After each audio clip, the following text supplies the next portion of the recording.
se rend pas compte de ça quand on regarde l'émission. Elle dure 2 heures. Certains vont trouver ça long, mais en fait, ils travaillent pendant 10 heures d'affilée.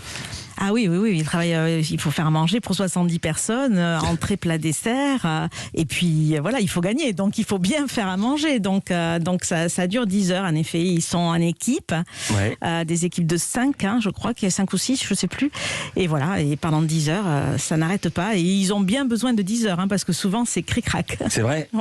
Et vous-même, en quoi consiste votre rôle? Parce que c'est un de vos 2 candidats qui est en finale, c'est Mohamed contre Sarah, qui elle-même est soutenue par Paul Perret.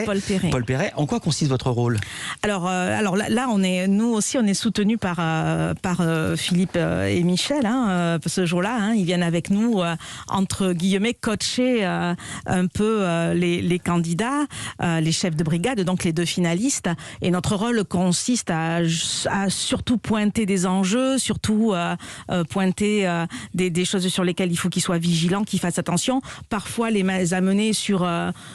essayer de leur faire comprendre que peut-être ils se trompent de route et qu'il faudrait penser à autre chose. Voilà, c'est vrai qu'envoyer un menu comme ça gastronomique pour 70 personnes, c'est pas évident, quoi. Donc ils ont besoin parfois de nos petits conseils. Je vais donner la parole juste après à Philippe Etchebest, mais justement, puisque vous en parlez, vous coachiez Mohamed comme candidat, et parfois on peut vous sentir un petit peu en colère pendant la compète, Hélène Darroze. Par exemple, quand Mohamed décide de confier la préparation de son jus de homard à quelqu'un d'autre de sa brigade. Et le jus de homard, on peut goûter ou pas? Les timbres, Arnaud est dessus. Il le démarre là. Ah non, mais ça, c'est pas possible. C'est Arnaud qui le fait? Ouais, Arnaud, je lui fais confiance. Je vais l'expliquer. Tu lui fais confiance? Ce que je comprends pas, c'est que Mohamed, une de ses grandes forces, c'est les jus et les sauces. C'est un excellent saucier, je n'ai pas arrêté de lui répéter. Donc il faut vraiment que ces sauces aujourd'hui, elles fassent la différence. Et là, il va les déléguer à Arnaud, qui certes est un très bon cuisinier, mais c'est lui qui doit faire ses jus, c'est lui qui doit faire ses sauces. C'est ta force, ça, les jus, la puissance des jus. Ça, putain... Le chef. Alors tu vas faire ton jus et t'arrêtes ça, quoi. Il s'est pris un savon, vous avez même dit putain. Philippe, des fois, ça échappe. Ouais. Et Philippe aussi, ça se passe comment pour vous? Vous êtes aussi directif qu'Hélène Darroze? Ah ben vous voyez, ça choque personne quand c'est elle qui le fait, et quand c'est moi, du coup, c'est pas pareil. Quand c'est une femme, tout passe. Quand c'est une femme, tout passe. Tout passe, c'est ça. Ouais, Philippe, c'est le chef préféré des Français, alors tu vois, même tes coups de gueule, les menus, juste un mot, Philippe Etchebest, les menus, qui les a concoctés? Parce que là, j'étais vraiment très étonné. C'était terre de contraste. Mohamed, il arrive et dans son menu, il fait des salsifis. On a tous des souvenirs terribles de cantine avec les salsifis. Et alors, Sarah, en entrée, elle marie les coquilles Saint-Jacques avec la poitrine fumée, déjà faut le faire.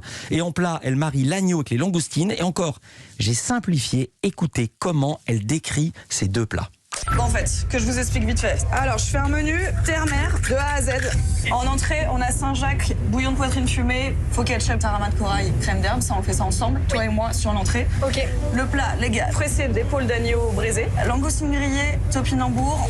Il y en a un qui va se mettre sur l'épaule d'agneau tout de suite, et le jus d'agneau. L'autre qui va se mettre sur décortiquer les langoustines et faire le jus langoustine. Philippe Etchebest, c'est les chefs eux-mêmes qui ont concocté les menus, parce que là, on est vraiment dans le très très haut niveau. Ah ben non, c'est le candidat, c'est les candidats qu'on fait. Non, c'est ce que je veux dire, c'était les chefs candidats. Pardonnez-moi, c'était les candidats eux-mêmes. Oui. Pardonnez-moi, j'ai mal formulé ma phrase. Vous les avez pas aidés, vous les avez pas influencés.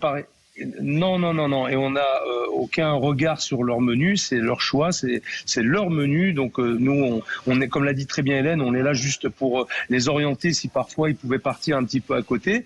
Mais en tout cas, c'est vraiment leur propre menu qu'ils réalisent pour le repas. Donc il y a une préparation en amont, forcément, ils y ont réfléchi. Mais ça demande aussi du temps, comme vous l'avez souligné. Il y a au moins 10 heures de préparation, comme quoi en fait, un repas, ça ne se fait pas comme ça.